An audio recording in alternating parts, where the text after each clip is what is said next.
আসছে ঈদুল আজহা। সিনেমা প্রেমীদের ঈদের আনন্দ দ্বিগুণ করতে তারকাবহুল চমৎকার গল্প নিয়ে হাজির হলো সিনেমা নির্মাতারা। ঈদের সিনেমা মুক্তি দিতেই তাদের দৌড়ঝাঁপ থাকে তুঙ্গে। এবারও তার ব্যতিক্রম নয়। ঈদুল ফিতরে ১ ডজনের বেশি সিনেমা মুক্তির কথা থাকলেও শেষ পর্যন্ত মুক্তি পায় ১১টি সিনেমা। এবার ঈদুল আজহা মুক্তির অপেক্ষায় আছে ৫টি সিনেমা। সংখ্যায় কম থাকায় মনের দিক থেকে বিগত সময়ের তুলনায় নতুনত্ব দেখা যাবে বলে জানিয়েছেন সিনেমা সংশ্লিষ্টরা। এবারেও মুক্তিপ্রাপ্ত সিনেমাগুলোর মধ্যে রয়েছে তুফান, ময়ূরক্ষী, ডার্ক ওয়ার্ল্ড, রিভেঞ্জ, আগন্তুক। তুফান এবারের ঈদে মুক্তির দৌড়ে এগিয়ে রয়েছে রাইহান রাফি পরিচালিত তুফান। সাকিব খানের এবারের অন্যরকম লুক, অ্যাকশন, অভিনয় সব মিলিয়ে যেন ভিন্ন বার্তা দিচ্ছে তুফান। তুফান নিয়ে এই নির্মাতা রাইহান রাফি বলেন, তুফান এর মধ্যেই শুরু হয়ে গেছে।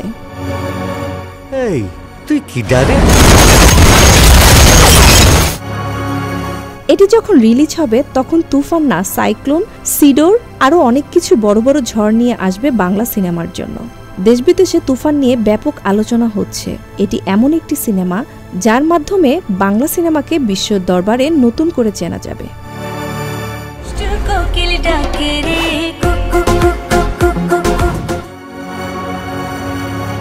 ময়ূরক্ষী প্রেম, প্রতারণা আর রাজনীতির বলে আটকে যাওয়া জীবনের গল্পকে গড়ে উঠেছেন ময়ূরক্ষী, যেখানে মোহ বনাম বাস্তবতার দারুণ এক মিশেল তুলে ধরেছেন চিত্রনাট্যকার গোলাম রাব্বি।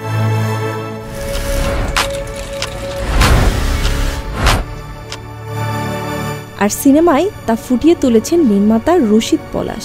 একজন মাদ্রাসা পড়ুয়া ছেলেকে অন্ধকার জগতে জড়িয়ে পড়ার পর নানা উত্থান পতনের ভেতর দিয়ে এগিয়েছে ময়ূরক্ষীর গল্প।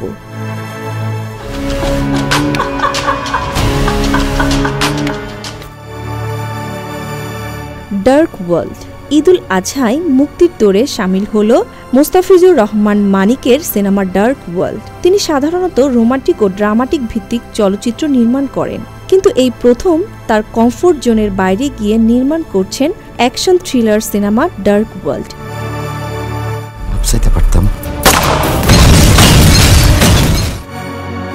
ক্রাইম থ্রিলার্স ঘটনার এই সিনেমার প্রথম চরিত্রে অভিনয় করছেন নবাগত মুন্না খান ও কৌশলী মুখোপাধ্যায়। সোশ্যাল মিডিয়ায় অশ্লীল ফুটেজ ছড়িয়ে একটি চক্র প্রতারণা করেন। তাদের নির্মূল অভিযান নিয়েই সিনেমার গল্প। সিনেমাটি নিয়ে নির্মাতা মোস্তাফিজুর রহমান মানিক বলেন, ঈদে মুক্তিপ্রাপ্ত প্রতিটি সিনেমাই আমাদের সিনেমা। আমি কোনো সিনেমাকে প্রতিদ্বন্দ্বী মনে করি না, সব সিনেমার সাফল্য কামনা করি। ডার্ক ওয়ার্ল্ড একটি গল্পভিত্তিক সিনেমা। আশা করছি হলে দর্শকরা সিনেমাটি উপভোগ করবে।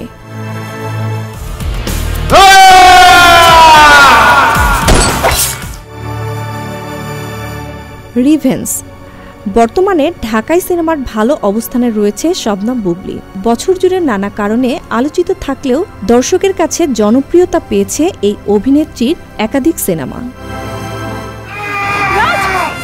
এসব আমি কি শুনছি? তুমি কাউকে ভালোবাসো? গত ঈদুল ফিতরে মুক্তি পেয়েছে দোয়েলের দেশ ও মায়া নামের দুটি সিনেমা। আসন্ন ঈদে দুটি সিনেমার মুক্তির কথা থাকলেও মুক্তি পাবে রিভেঞ্জ। রোশন জীবনে একটা মানুষকে ভালোবেসেছে,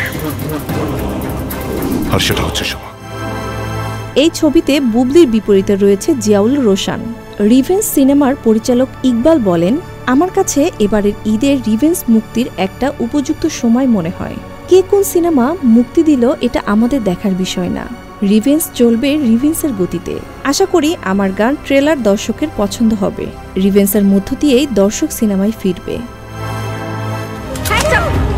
রোশন, আমি রাজ।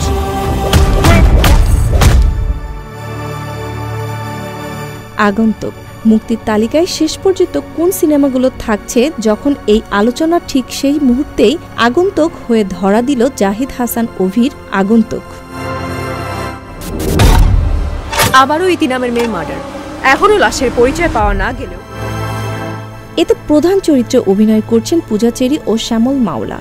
সিনেমা নির্মাতা জাহিদ হাসান অভি বলেন, সিনেমাটি প্রথম ভালোবাসা দিবসে মুক্তির কথা ছিল, কিন্তু সে সময় সাকিব খানের দরদ আসবে জেনে আর মুক্তি দেওয়া হয়নি।